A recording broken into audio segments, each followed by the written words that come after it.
चिंतनक्षण ही सूत्रे जगण्यातील हे अनुभवमय सार श्रवण करूयाता सूत्रांचा हा सुबोध विस्तार.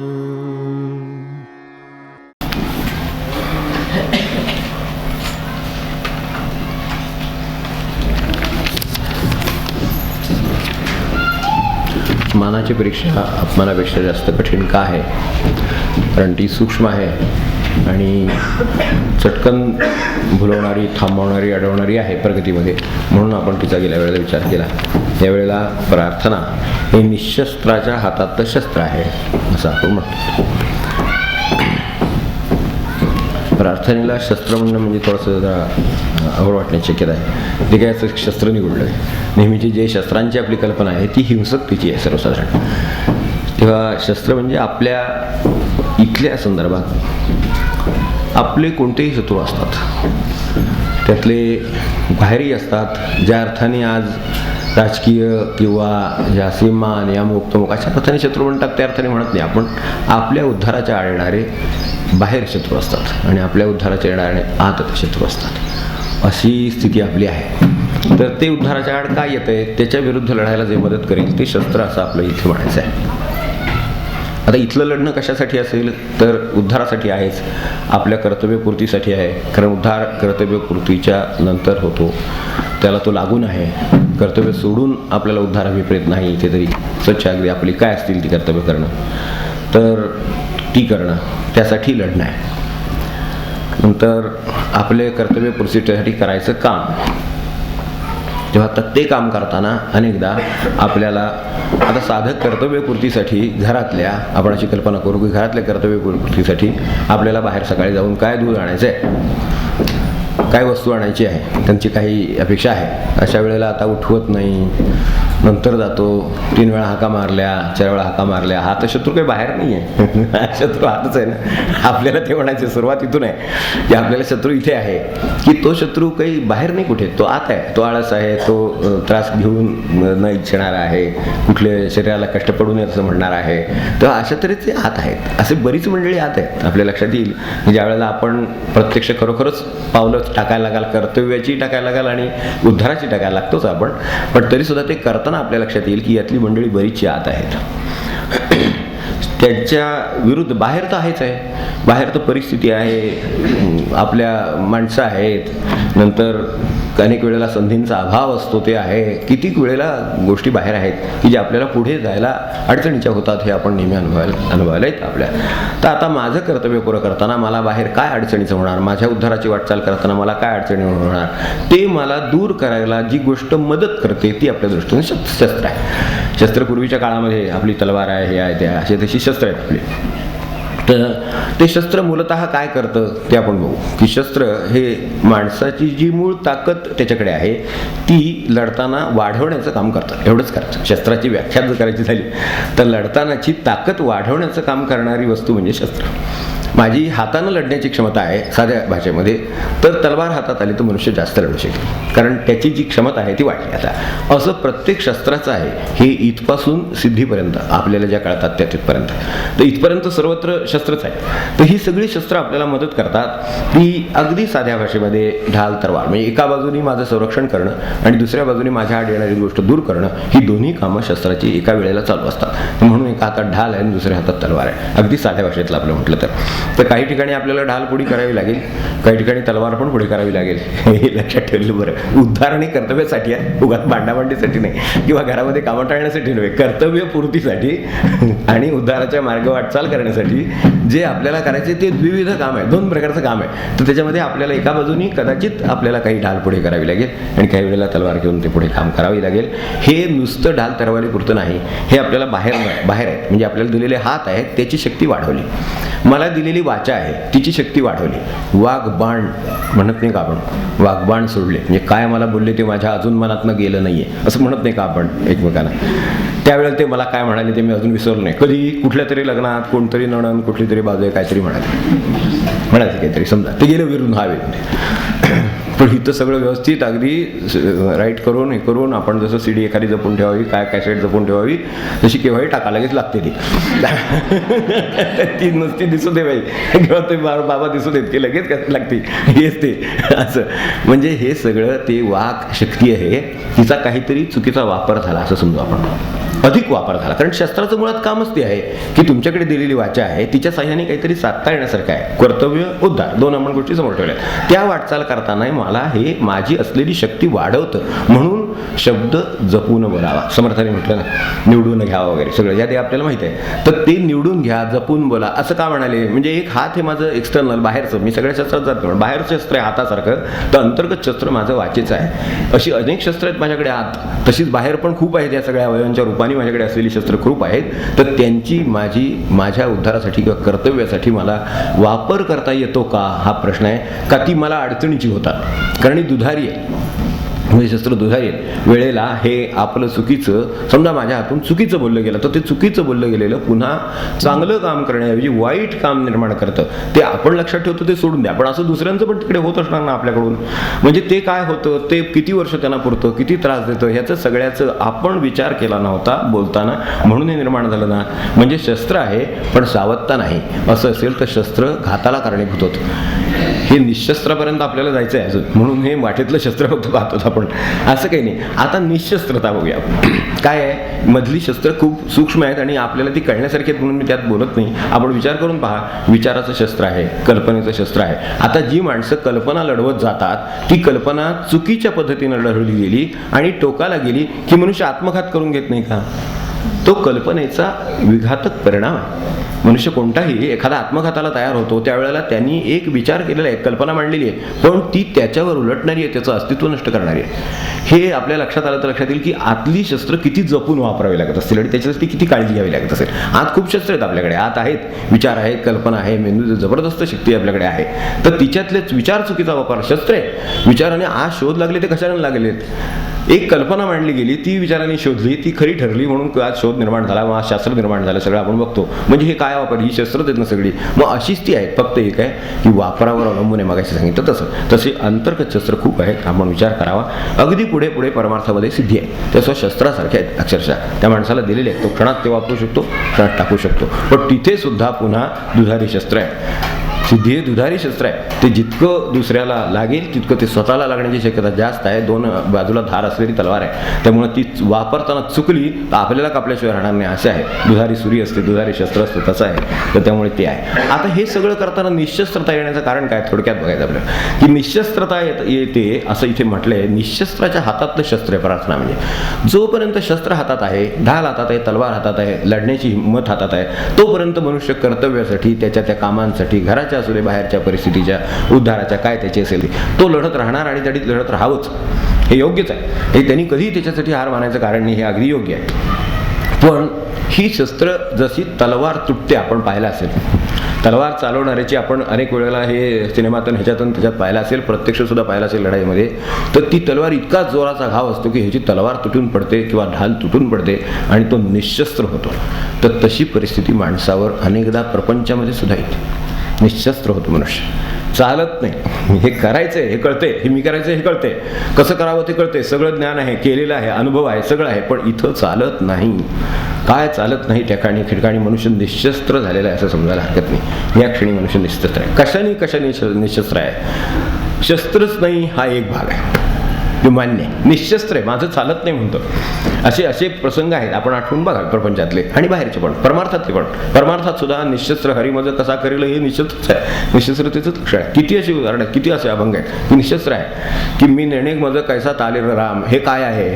हे निशस्त्रता व्यक्त करणारे पद आहे. की मी काय करू, कपटी का पापी अन्यायी कुठेल बहू, मग कसं तो मला तारणार, असं मी माझी अवस्था मला माहिती आहे. म्हणजे जे काही माझं यांच्या विरुद्ध लढण्याचं बळ आहे ते संपलं. माझ्या हातातली त्यांच्या विरुद्ध जाण्याची जी शक्ती आहे, एक विवेक आहे समजा, तो मी वापरायचा ठरवला. माझा विवेक माझ्या विचारावर अंमल करीत नाही, माझे विचार त्याच्या पलीकडे बाजूला जातात, माझी भावना त्याच्या पलीकडे बाजूला जाते.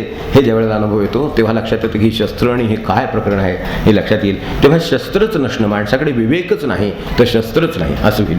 अशा तऱ्हेने नजरेचे अनेक शस्त्र आहेत, त्यातली कुठलं शस्त्र जे नसेल म्हणजे नसणे आणि निशस्त्र होतं हे पण एक आहे. जसं मगाशी म्हटलं तसं असलेली शस्त्र लटकी पडतात म्हणून निशस्त्र होतं. माणसावर निशस्त्र होण्याच्या वेळा किती वेळा येतात आपण पहा, की शस्त्रच नाही तुटलं म्हणून निशस्त्र झाला, अशी अनेक वेळेला असतात.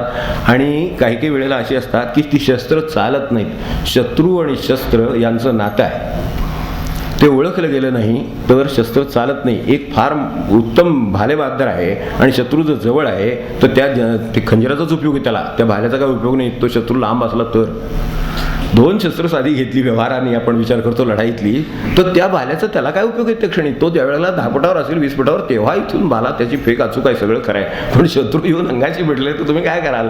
असा शत्रू आत गेलेला आहे तर काय कराल. उद्धाराचे शत्रू आत आहेत, ते उद्धाराचे शत्रू पण विचलित होतं. म्हणजे काय होतं नक्की, तर माझा शत्रू आपलं काम करायला लागतो, त्याच्या विरुद्ध मला काय काम करता येतं ते शोधलेलं असलं पाहिजे, म्हणजे शस्त्र तयार पाहिजे. अशा तऱ्हेनं व्यक्ती बाहेरचं जे शस्त्र आहेत, बाहेरचे जे शत्रू आहेत त्याविरुद्ध ती शस्त्र चालत नाहीत. कारण शत्रूचं आणि शस्त्राचं एक नातं आहे, तेच शस्त्र त्या शत्रूला चालतं.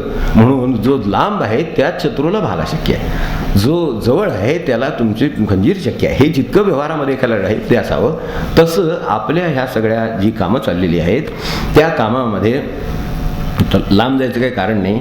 गीतेमध्ये अथकेन प्रयोग माणसाला सगळं कळतं, माणसाकडे विचार दिलेली आहे, शक्ती दिलेली आहे, त्याला सारा विचार कळतो, सगळं कळतं. मग तो असा का वागतो, असं कळत असून असा का वागतो. आपल्या घरामध्ये आपल्याला प्रश्न पडत नाही की ह्यांना कळते तरी ही अशी का वागतात, तरी ही अशी का वागते, असं वाटत नाही का. मला सांगा, हे सगळं कळतं.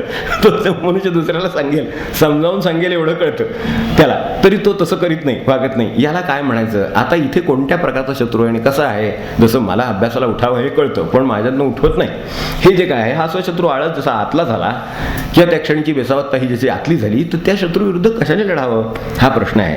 त्यामुळे शस्त्राची मर्यादित उपयुक्तता मर्यादित होते, काही वेळेला ते माझं चालत नाही. तेव्हा हे जर कळलं तर गीतेमध्ये म्हटलं नाही का की इतकं सगळं माणसांना कळतं, तुम्ही सांगितलं मला एवढं सगळं ते मला कळलं, पण तरी सुद्धा हे हजारो लोकांना कळतंय आजही, मग ती अशी का वागतात असा सार्वत्रिक प्रश्न केलाय. तो आपलाच आहे, तो फक्त त्यांनी सार्वत्रिक केला म्हणूनच गीता सार्वत्रिक झाली असं थोडक्यात. अथकेन प्रयुक्तोयम पापम चरति पुरुषः. मग हे जर माणसाला कळतंय तर मग कशाने मनुष्य अशा तऱ्हेनं वागतो, का कशामुळे वागतो, तर त्याच्यावर काम क्रोधांचे जी जोर चालतो त्यामुळं तो वागतो. ते शत्रू त्याच्यावर कब्जा करतात म्हणून त्याचं चालत नाही, त्यांच्या पुढे इच्छेपुढे चालत नाही माणसाचं. इच्छा जर राहिली तर ते आपण नाही का ते घेऊन जात पदार्थ वगैरे मागे सांगितलं तसं. 10व्याला त्याला सुद्धा अहो कसलं काय काय काय काय घरातनं स्वयंपाक करून घेऊन जातात पदार्थ, त्यांची इच्छा राहिली असेल म्हणतात अजून तर ते नाही शिवत. काय ते आहे शस्त्र त्यांचं त्यांना माहिती, आपल्याला काय त्याच्यात. पण आपण करतो ना हे सगळं उद्योग, पाहतो ना आपण हे सगळं या पद्धतीनं. म्हणजे ती इच्छा आहे ती इतकी सूक्ष्म आहे की जाताना सुद्धा आता काही नको, कारण आता काही करण्यासारखं राहिलंच नाही खरं सांगायचं तर, तरी सुद्धा नको म्हणायला माणूस तयार नाही, इतका इच्छा शत्रू प्रबळ आहे. त्यानं म्हटलंय की हा म्हणून त्यावेळेला सांगितलं कृष्णाने, त्यावेळेला असं सांगितलं की ही जी इच्छा आहे माणसाच्या ठिकाणची आणि त्या पूर्ण न झाल्यामुळे येणारा राग आहे माणसाला, तो त्याचे 2 महाशत्रू आहेत. तर ह्यांच्याबद्दल तुला काय करता येईल ते कर. ते चालत ताब्यात नाहीत, त्यांच्यावर शस्त्र चालवता येत नाहीत, म्हणून ते आपल्याला सहज आहे. तुम्ही लटके पडलात तर शत्रूचं जोर वाढणं ठरलेलंच आहे, तर तो तुम्हाला काबीज करील, तसं हा काबीज करील. तर हे काबीज करतात म्हणून माणसाचं चालत नाही. म्हणून इच्छेविरुद्ध गोष्ट झाली की घरात अशांतता असतो, दुसरं काय असतं. त्याचा परिणाम शत्रू दाखवतात आपला काय ते, म्हणून असं होतं. म्हणजे माणसाच्या मनाला इच्छेविरुद्ध गोष्ट झाली तर त्रास का होतो, तर शत्रूचा विजय होतो, दुसरं काही नाही. माझं चालत नाही, माझे जे शस्त्र आहे त्याच्या विरुद्ध लढण्याचं ते शस्त्र लटकं पडलं की इच्छा मी फेकून दिली, ही महाराजांची इच्छा समजून फेकून दिली, नाही जमत टाकायला अशी अडचण आहे. तर ही जी जमत नाही तिच्या पोटी मला त्रास होतो, हे जर लक्षात आलं तर काहीतरी काम करता येईल ना. एकदम मला सगळीकडे अंधारचं तुम्हाला काय करणार, म्हणून हे आपण सगळे बघतोय. हे का बघतो, तर याचा संबंध आपल्या आयुष्यातल्या सगळ्या शांततेशी, सगळ्या प्रगतीशी, सुखाशी, समाधानाशी आहे, आपल्या सगळ्याशी आहे. म्हणून आपण ही सगळी शस्त्रांची अंधारात जसा शत्रू ओळखू येत नाही तसे आपल्यातले आतले शत्रू ओळखू येत नाही माणसाला, अंधारातच येते. समोरचं ओळखत नाही माणसाला. आपण पाहतो काय अवस्था झाली सगळीकडे, आपण किती वेळा अनुभव घेतला आपला की बाहेरचे शत्रू आपल्याला कळत नाही तर आतले कसे कळतील.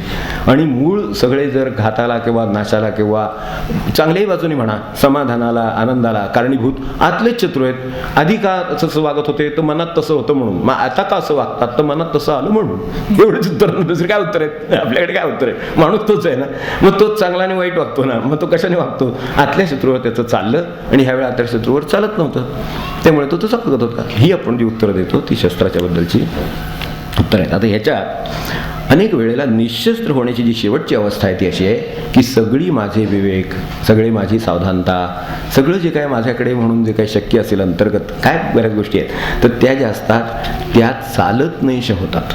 आपण एखादं एक सोपं उदाहरणासाठी म्हणून घेऊ फक्त की एखादा मनुष्याचा स्वभाव, अगदी टोकाचं उदाहरण म्हणजे एखाद्याचं व्यसन. समजा एखादा व्यसनी मनुष्य आहे तर त्याचं चालत नाही त्या व्यसनापुढे, असं होतं. आता त्याचं तर चालत नाही हे समजू शकतो आपण, पण बाहेरच्यांचं त्यांचं काय? बाकीच्यांचं समजा एक घर आहे आणि त्याच्यामध्ये व्यसनी मनुष्य आहे, तर घरातल्या माणसांचं चालत नाही त्या व्यसनाचं, करायचं काय? त्या माणसाचं करायचं काय? आपला मनुष्य आहे ना, आपल्या घरातला आहे ना, त्याचा त्रास होतो ना, ते सगळं करायचं. अशा वेळेला आपल्या हातात काय राहतं? आपल्या हातात काहीही नाही एवढंच राहतं. असं होतं ना, ते निशस्त्रपणे. निशस्त्र अवस्था आहे. बुद्धी पालटून दाखवा. माझं आव्हान आहे की बुद्धी पालटून दाखवा. हे शस्त्र निघालं नाही अजूनही कुठलंही. याच्यावर शस्त्र नाही निघालं म्हणजे व्यसन वगैरे मी वाईट गोष्टी सांगितल्या, चांगल्यातल्या आपली व्यवहारातले बघा, बुद्धी पालटून दाखवा. चांगला मनुष्य आहे तो वाईट आहे आणि चांगलाही आहे, आपल्या दोन्ही कल्पना आहेत की नाही. मग ह्यातला जो वाईट मनुष्य आहे तो चांगला झाला तर आज जगामध्ये आणखीन काय स्वर्ग वेगळा असायचा असतो? तेच असतं.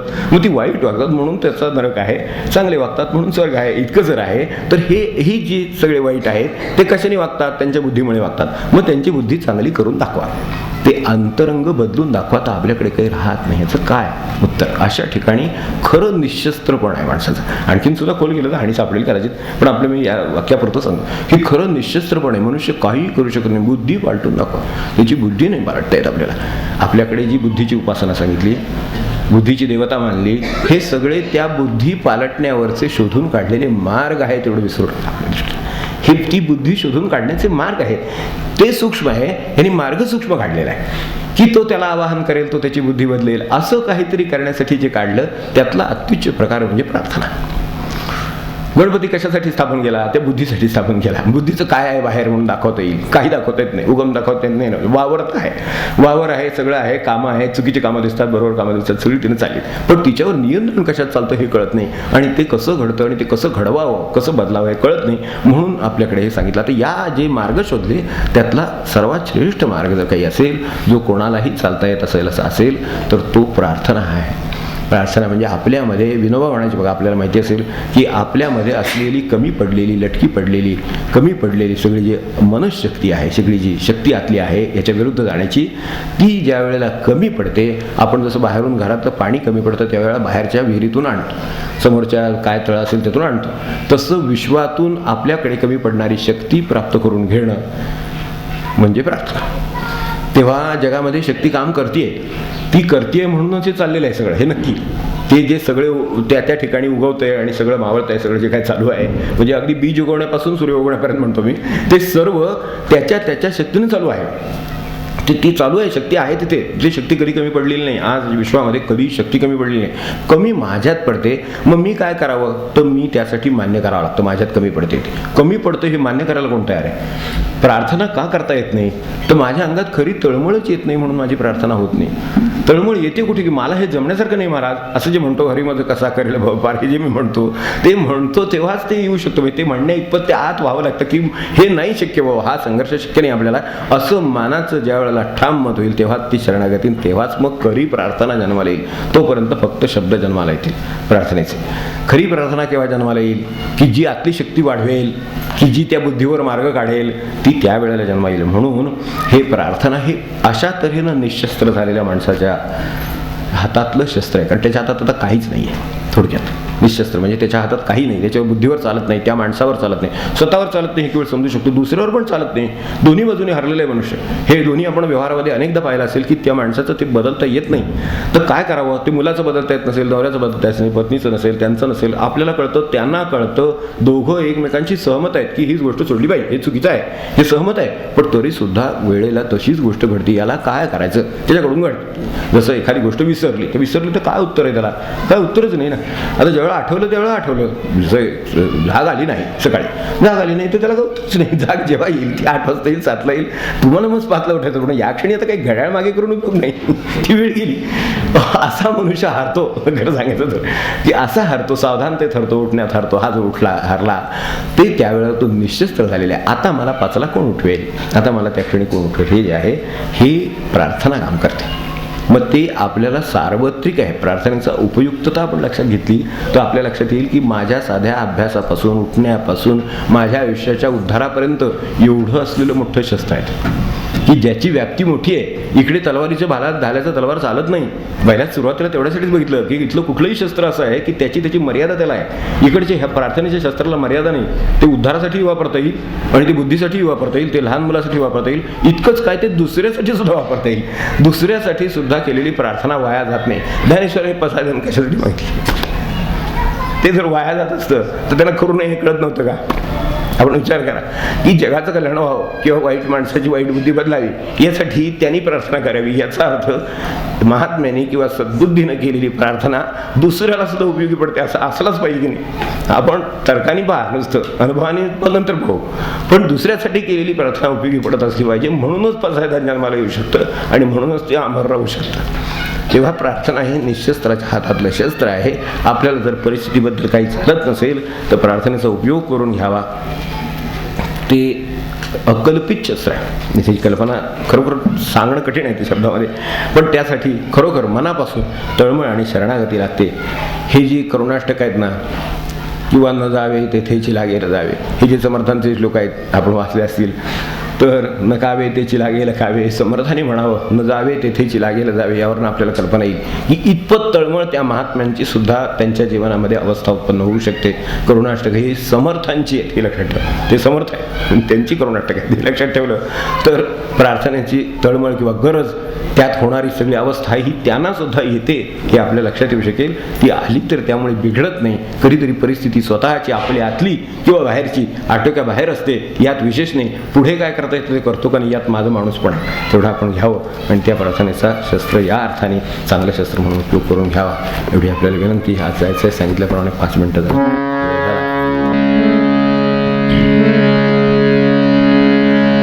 संतजनी परिसावे, संतजनी परिसावे, माझी शेवटची विनंती, माझी शेवटची विनंती. संतजनी परिसावे, संतजनी परिसावे, माझी शेवटची विनंती,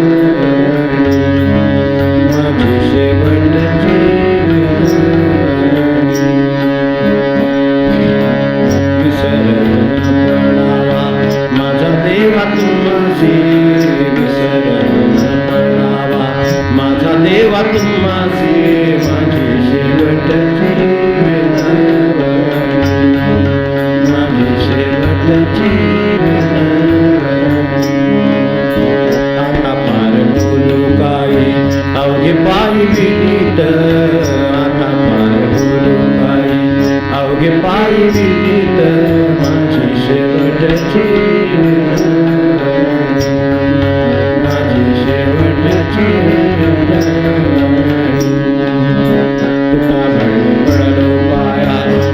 छाया कृपेची, तुका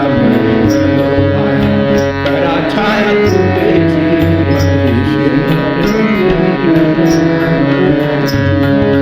माझी शेवटची संतजनी परी